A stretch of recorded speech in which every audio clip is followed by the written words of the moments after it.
नमस्कार प्यारे विद्यार्थियों, स्वागत है आपका के एकेडमी में। आज सीखते हैं लोकोक्ति। जैसा कि लिखा हुआ है लोकोक्ति। लोकोक्ति का अर्थ होता है लोक प्लस उक्ति।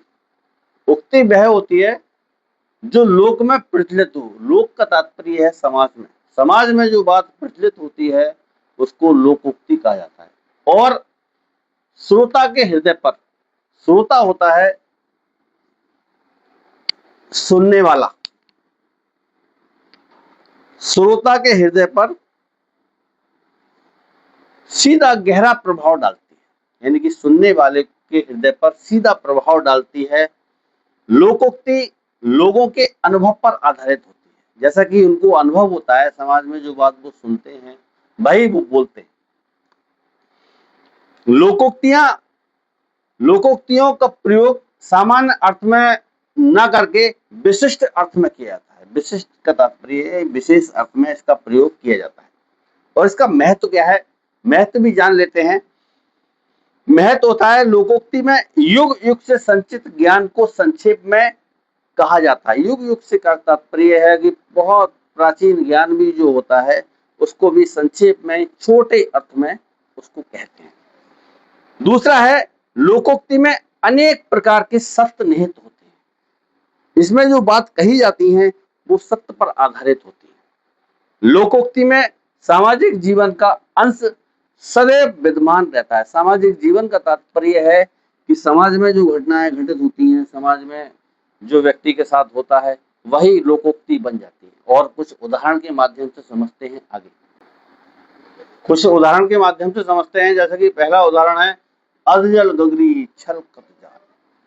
अधजल गगरी छलकत जाए का तात्पर्य है, इसका अर्थ निकालते हैं तो ये आता है ओछा व्यक्ति अधिक दिखावा करता है। ऐसा व्यक्ति जिसपे आता कुछ नहीं और दिखावा अधिक करता है उसको हम लोकोक्ति की भाषा में कहते हैं कि अधजल गगरी छलकत जाए। और इसका जब वाक्य में प्रयोग करते हैं तो हम कोई भी वाक्य बना सकते हैं कि श्रवण कक्षा में इस प्रकार की बातें करता है मानो उसे हर विषय का पूरा ज्ञान हो, पर वास्तव में उसे आता जाता कुछ नहीं।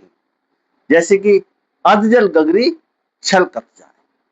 और दूसरा उदाहरण हम लेते हैं आम के आम और गुठलियों के दाम।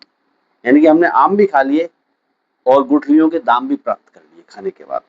इसका तात्पर्य होता है, इसका अर्थ निकलता है दोगुना लाभ, यानी कि हमने दोहरा लाभ उठा लिया। कैसे? जब हम वाक्य में प्रयोग करते हैं तो ऐसे लिखेंगे कि अपनी पाठ्य पुस्तकें पढ़कर मैंने प्रथम श्रेणी भी प्राप्त कर ली और बाद में उन्हें आधे दामों में बेच भी दिया।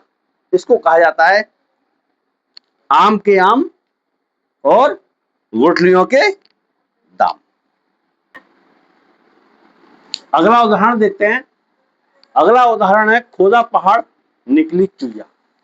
जैसा कि दिया गया है खोदा पहाड़ निकली चुईया, इसका तात्पर्य होता है कि बहुत कोशिश करने के बाद सफलता थोड़ी मिलना।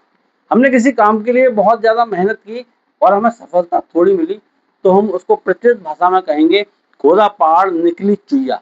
बहुत प्रयत्न करने पर भी लाभ कम होना। जैसे कि बहुत ज्यादा प्रयत्न किया और लाभ हुआ कम तो हम इसको कहेंगे, इसकी लोकोक्ति बनेगी खोदा पहाड़ निकली चुईया। और अगर हम इसको वाक्य में प्रयोग करते हैं तो वाक्य में प्रयोग में आता है कि सुमित ने अपने माल का बहुत विज्ञापन दिया। सुमित ने अपने माल का बहुत विज्ञापन दिया परंतु माल बिका कुल 100 रुपए का। तो ये तो वही बात हुई कि खोदा पहाड़ और निकली चुईया। अगला उदाहरण आपका आता है एक पंथ दो काज। एक पंथ दो काज का तात्पर्य है कि एक काम करने से हमें दोहरा लाभ मिले। जैसे हमने कोई एक कार्य किया और हमें फायदा हुआ डबल, तो इसका अर्थ आता है एक ही काम से दो लाभ लेना। एक काम करने से लाभ दोगुना। अब वाक्य में प्रयोग करते हैं मैं तो विद्यालय फीस जमा करने गया था और तुम्हारी कक्षा अध्यापिका से भी मिल लिया। ये तो वही हुआ एक पंथ दो काज, यानी कि एक काम के साथ दो काम करना, इसको कहते हैं एक पंथ दो काज। अगला उदाहरण देखते हैं। जो गरजते हैं वो बरसते नहीं। जो गरजते हैं वो बरसते नहीं का मतलब है कुछ लोग ऐसे होते हैं कि शोर ज्यादा मचाते हैं, चीखते चिल्लाते ज्यादा है, काम धाम कुछ नहीं करते। तो उनके लिए कहावत, उनके लिए लोकोक्ति बनाई गई है कि जो गरजते हैं वो बरसते नहीं। अर्थ है इसका, अधिक शोर मचाने वाले काम कम करते हैं, काम कम करते हैं और बातें ज्यादा करते हैं, इसलिए उनके लिए कहा जाता है जो गरजते हैं वो बरसते नहीं। आपके यहाँ कभी कोई फंक्शन हो, कुछ लोग ऐसे भी आते हैं जो शोर ज्यादा मचाते हैं और काम कुछ नहीं करते, और इसका वाक्य प्रयोग जब बनाते हैं तो ऐसे आजकल के नेता भाषण तो बहुत बड़े बड़े जोशीले देते हैं, परंतु करते कुछ नहीं। वास्तविकता यह है कि जो गरजते हैं वो बरसते नहीं। अगला उदाहरण समझते हैं, नाच ना आवे आंगन टेढ़ा। जब अपने में कुछ योग्यता नहीं होती तो ऐसे कुछ लोग होते हैं कि उस काम में कमी निकाल देते हैं। उनके लिए बनाया गया है अपनी अयोग्यता का अपनी अयोग्यता को छिपाने के लिए बहाने बनाना। अपनी अयोग्यता को छिपाने के लिए बहाने बनाना, इसका अर्थ होता है वो वाक्य प्रयोग जब हम करते हैं तो सवाल हल करना आता नहीं, यानी आता जाता कुछ नहीं, और कहते हो कि सवाल ही गलत है, यानी कि उसमें ही कमी निकाल दी। तो ऐसे लोगों को ये बनाया गया है कि जो ये तो वही बात हुई, नाच ना जाने आंगन टेढ़ा। तो प्यारे विद्यार्थियों, ये थे कुछ लोकोक्ति और उनके उदाहरण। ऐसे ही वीडियोस देखने के लिए चैनल से जुड़े रहिएगा, और वीडियो अच्छी लगे तो लाइक करें और चैनल को सब्सक्राइब करें और दोस्तों को शेयर करें। धन्यवाद।